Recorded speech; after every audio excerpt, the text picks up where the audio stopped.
এই শ্রীক্ষেত্র জগন্নাথ পুরী ধামটা প্রতিষ্ঠা করার পেছনে রাজা ইন্দ্রদ্যুম্নের যে কত ত্যাগ সেগুলো আমরা জানি না।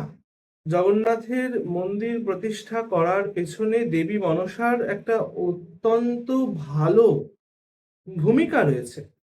মহাভারতের যুদ্ধ হয়েছিল বলে জগন্নাথের মন্দির প্রতিষ্ঠার একটা সরাসরি প্রভাব রয়েছে। আমার চ্যানেল হয়তো মনিটাইজ হতো না, আমি মনিটাইজেশন পেতাম।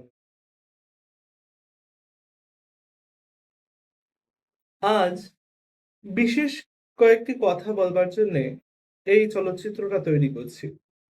এখন সত্যি কথা বলতে কোনো উদ্দেশ্য ছিল না এই চলচ্চিত্রটা তৈরি করবার, কিন্তু কিন্তু একটা বিশেষ উদ্দেশ্যে এবং বিশেষ কিছু প্রশ্নের জন্য এই চলচ্চিত্রটা আমি উপস্থাপন করছি। তার কারণ এখন আমাদের হাতে আর কিছুদিন অবশিষ্ট রয়েছে জগন্নাথের রথযাত্রা উপলক্ষে, এবং আমি এর যে আগে বেশ কিছুদিন আগে রথযাত্রার জন্যে একটা শর্ট বানিয়েছিলাম। কিছু জন আমাকে সেই শর্টে প্রশ্নের উত্তর দিয়েছিলে যে তোমরা রথযাত্রা উপলক্ষে কি শ্রবণ করতে চাইছো। অনেকেই বলেছে ভক্ত কথা। তো আমি চেষ্টা করব ভক্ত কথা আলোচনা করতে, কিন্তু তাদের যারা ভক্ত কথা শুনতে চেয়েছে তাদেরকে সম্মান জানিয়েই আমি বলছি। জগন্নাথের বিষয়ে, পুরীর বিষয়ে, শ্রীক্ষেত্রের বিষয়ে যে পড়াশোনা করছি এখন, কারণ যে কোনো চলচ্চিত্র আমি যখনই উপস্থাপন করি, সেটা গৌড় কথা হোক বা অন্যান্য দেবদেবীদের কথা হোক, যেটাই হোক, আমি আমার চলচ্চিত্র আমার চ্যানেলে বা ফেসবুক পেজে যেটাই আমি উপস্থাপন করি সকলের সামনে, সেটা উপস্থাপন করতে কিন্তু যথেষ্ট পড়াশুনো করতে হয়। পড়াশুনো না করলে একটা তথ্য যদি আমি ভুল দিয়ে দিই, সেটা ভীষণ খারাপ। তো এখন যত আমি পড়াশুনো করছি শ্রীক্ষেত্র নিয়ে, জগন্নাথ নিয়ে, আমি কিন্তু তত অবাক হচ্ছি। আমার অবাক হওয়ার সীমা পরিসীমা থাকছে না। আমি যত পড়াশুনো করছি, এই সদ্য ভগবানের আমার নিচে ঠাকুর ঘরের ভগবানদের অর্চনা করে গুছিয়ে টুছিয়ে প্রসাদ পেয়ে এই এসে আমার এই ঘরে আমি বসেছি। এই ঘরে সাধারণত আমি এখন ভিডিও এডিটিং এর কাজে বা ভিডিও রেকর্ডিং এর কাজে বা পড়াশুনোর কাজেই আমি এই ঘরে থাকি। তো এখন জগন্নাথের লীলা যত পড়ছি, যে পুরীর কাহিনী আমি যত পড়ছি, আমি শুধু দেখছি যে এই কাহিনীটা তো জানতাম না, এই কাহিনীটা তো অজানা আমার। এবং এখন আমি এর আগেও শর্টে বলেছিলাম যে জগন্নাথের রথযাত্রা উপলক্ষে যে আমি ৯ দিন ৯টা এপিসোড করব, তার মধ্যে ২টো এপিসোড আমার রেকর্ড করা ইতিমধ্যে হয়ে গেছে। সেটা আপলোড করে আনলিস্ট করে রাখা আছে, শুধু পাবলিক করার অপেক্ষা, এবং রথের সময় আমি পাবলিক করব। কিন্তু ওগুলো তো এই এপিসোডের একদম প্রারম্ভিক ধারণা। জগন্নাথের যে গ্রন্থ আমি পড়ছি, সেই গ্রন্থের একদম প্রাথমিক ধারণা দেওয়া রয়েছে ওই ২টো এপিসোডে। কারণ সবকিছুরই একটা প্রাথমিক থাকে, প্রত্যেকটা গ্রন্থের একটা কিছু শুরু থাকে। তো ওই ২টো এপিসোডে শুধু শুরু নিয়েই আলোচনা, কলিযুগকে নিয়ে আলোচনা, রাজা ইন্দ্রদ্যুম্নকে নিয়ে আলোচনা, শ্রীক্ষেত্রকে নিয়ে আলোচনা। কিন্তু এই গ্রন্থের আরো যত আমি গভীরে ঢুকছি, যদিও গ্রন্থটা পয়ার ছন্দে লেখা, মানে অনেকটা সহজ কথায় বলতে গেলে কবিতা করে লেখা। আমাদের ঘরের মায়েরা যে লক্ষ্মীর পাঁচালী পড়ে যেমন, ওরকম ছন্দ করে করে করে করে লেখা আছে। এবার সত্যি কথা যদি আরো একটা বলি আমি, তো এরকম ছন্দ করে লেখা জিনিস কিন্তু পড়ে তার বঙ্গানুবাদ বা ভাব সম্প্রসারণ করা ভীষণ কষ্টসাধ্য কাজ, ভীষণ কষ্টসাধ্য কাজ। সেটাকে পড়ে ভাব সম্প্রসারণ করে বিস্তারিতভাবে নিজে বুঝে তবে সেটাকে ভিডিওর সামনে বলা, রেকর্ডিং করা,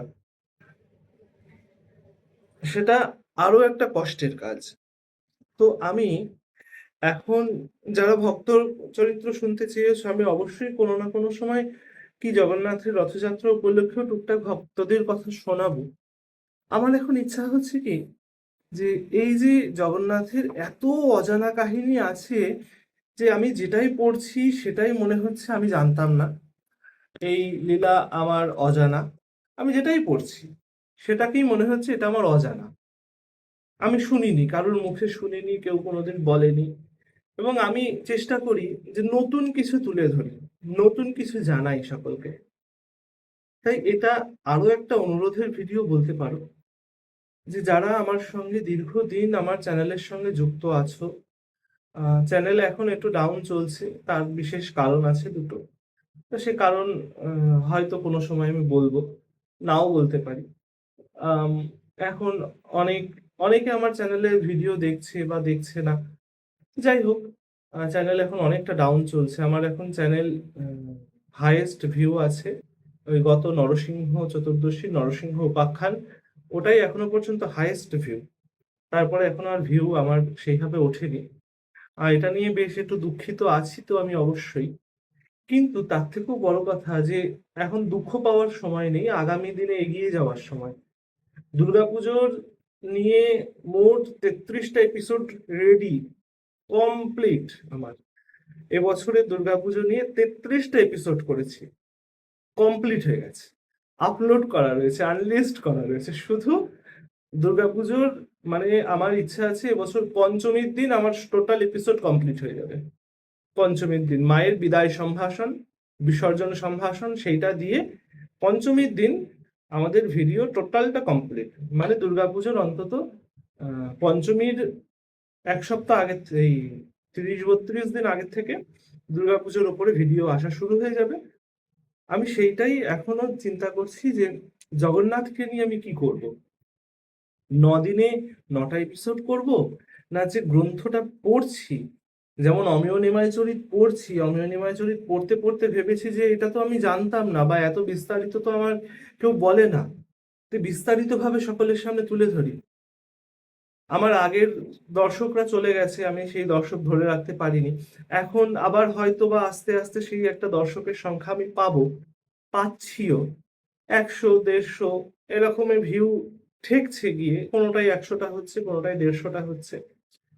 তো আমি আরো আশা করছি যে এই জগন্নাথের লীলা নিয়ে, জগন্নাথের কথা নিয়ে, জগন্নাথের উপরে যা পড়ছি এমন কি মানে শ্রীক্ষেত্র জগন্নাথ পুরী ধামটা প্রতিষ্ঠা করার পেছনে রাজা ইন্দ্রদ্যুম্নের যে কত ত্যাগ, কত তিতিক্ষা, ভগবান জগন্নাথকে পুরীতে স্থাপন করানোর জন্যে রাজা ইন্দ্রদ্যুম্নের যে কত সংঘর্ষ, সেগুলো আমরা জানি না।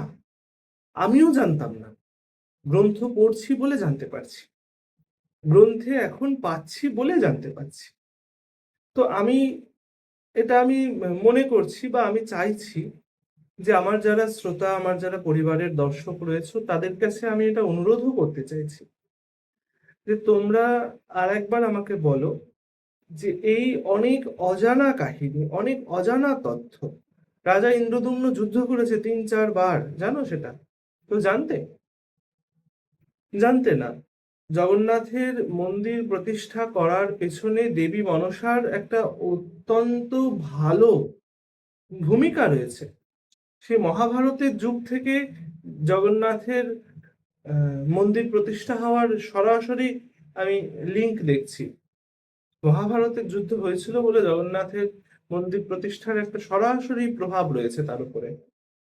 তাই কোথাও না কোথাও মনে হচ্ছে যে জগন্নাথের এই যে কাহিনীগুলো, এই কাহিনীগুলো সবাইকে যদি জানাতে পারতাম, যেমন অমিয় নিমাইচরিতের ক্ষেত্রে হয়েছে, সবাইকে যদি জানাতে পারতাম, সেই করে, করে এর আগে আমরা ৫০ টা এপিসোড পার করেছিলাম। সে ৫০ টা এপিসোডই ডিলিট করতে হয়েছিল। ৫৩ তম এপিসোড অব্দি হয়েছিল। তারপরে আরো ৪ টে এপিসোড রেডি করা ছিল। দিতে পারিনি আর দিইনি। আর সেগুলোকে আমায় ডিলিট করতে হয়েছিল।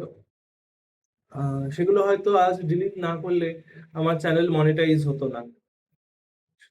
এটা একদম বাস্তব কথা।